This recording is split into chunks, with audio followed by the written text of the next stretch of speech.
Okie dokie. In the Bible, First Chronicles 16, verse 22 says, "Touch not my anointed, and do my prophets no harm." Gives a reference to the Lord protecting His people. That scripture there, of course, was in direct reference to Israel while they were in exile from Israel, from the country, and but it's not excluding the Christians that are here today, because we are adopted into the house of Israel, even though they as a nation don't admit that. And of course that's not important. They didn't admit that Christ was the foretold Christ when He arose, or when He came. So as the Apostle Paul talked about, we are adopted into the family of God. There's only one family of God, and they all are under the blood of Christ.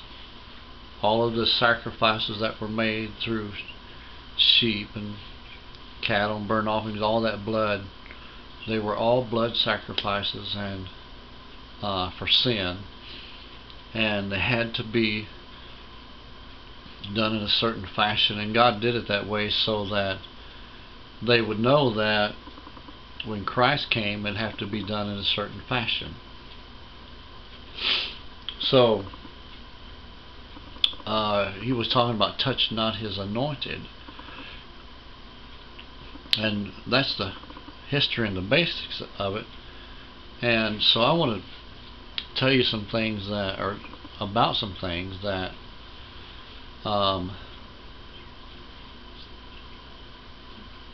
I know of personally about about how God is still doing this today. And I've heard stories about how people would do God's children wrong. This one book comes to mind about this lady who, she was man, I can't remember her name. She wrote a book about it. A very famous lady. She's the one who came up with the hair perm stuff. And she was really rich, of course, because of that. And she had a little money, I think, before she came up with the hair perm. But we got the book right. Yeah, we've got the book somewhere still. It's a small paperback, short story. It's something about Harris. And Murdered Harris, right? Is that it? Or The Murdered Heiress? And she, they did actually kill her, and the Lord brought her back. And if I knew I was going to be talking about the book, I'd have read it yesterday, but I didn't know.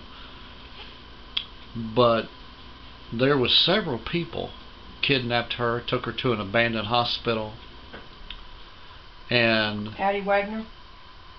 Petty Wagner, yeah.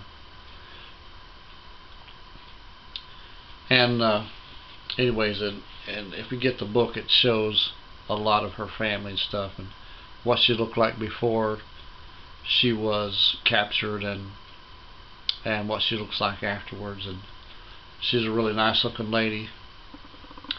And then of course the picture of after is like when she was getting older. But this is what happened. Those people that kidnapped her, they took her and had her locked up, and she was in there for, I don't know, it seemed like a couple of weeks or something. They tried to kill her by beating her, and a couple different times it didn't work. So they electrocuted her. They finally got her dead when they electrocuted her, but God had brought her back. So, and afterwards she escaped out of the place, and I don't want to ruin the book. I'm trying not to tell too many details, but she escaped. She got out, and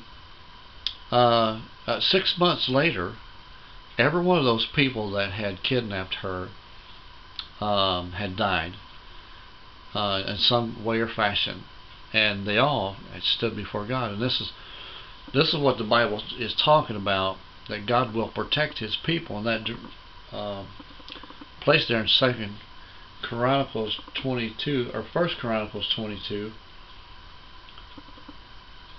Yes, Chronicles 22 is a direct reference to God protecting His people when they are in a helpless situation. Now, I know for a fact that God has protected me many times, and I've heard a lot of stories about people talking about how God has protected them and doing different things, about how that they were protected when a truck came by and they should have been there. And one particular time, I know that my older brother, Lord must love him, he was trying to commit suicide, and the Lord woke me up.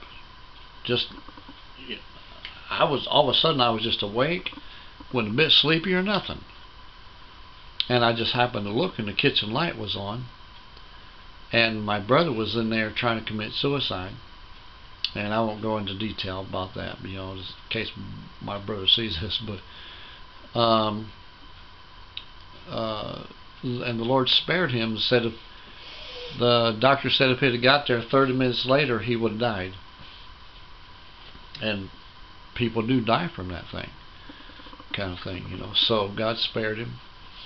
And there have been several times when the Lord has spared me in other situations where I should have gotten done in. And I remember one time we were driving, and I ran off the road, and if I'd have ran off the road another 100 feet on down the way instead of where I did, would have been done for the whole family, all my family.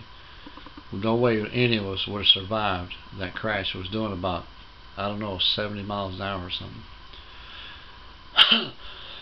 Excuse me. So this is how the Lord protects His people. And as far as touching not His anointed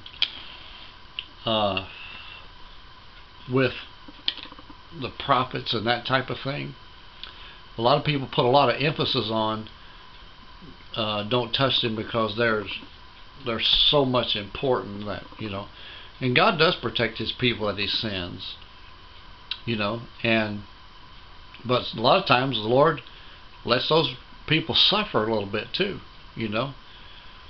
so the false prophets are usually the first ones to rise up and say, don't touch me, I'm anointed, all that kind of stuff. But God's people will usually say things like after the fact, like you're going to be sorry you done that.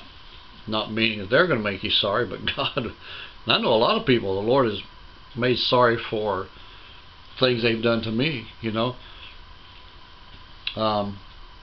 My boss where I work, there have been several times where I gave them ideas to make money, and they took those ideas and didn't thank me or didn't pay me for them, and that hurt me because I needed the money. So right now, the place where I work, man, they're going downhill pretty quick, and they're losing their jobs. They can't get the jobs out on time, and it's just an endless amount of things, and so God is taking vengeance for me. He always has, and He always will. And I could tell you probably 30 stories about that. But anyways, that's my view of touch not my anointed to do my prophets no harm. Alright, God bless. Thanks for joining me. We'll see you next time. Another good message right here at Cross in the Middle Ministry.